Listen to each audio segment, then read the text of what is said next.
Guys, welcome back to our channel. In today's video I'm going to show you how to fix this person is unavailable on Messenger. First of all, open your Messenger app in your mobile device, and after that, when you land to your Messenger app, on the top left corner there's a 3-line icon.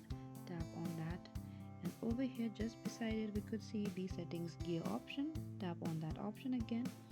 What you have to do is scroll a bit down until you find your privacy and safety. Under preferences, tap on that, and right over here we could see the restricted accounts. On who can reach you, tap on the restricted accounts option, and here we could see the account that you have restricted. What you have to do is tap on the account that you have restricted, and on the bottom we could see the continue. Tap on that option, that is please continue, and in the bottom unrestrict, tap on the unrestrict.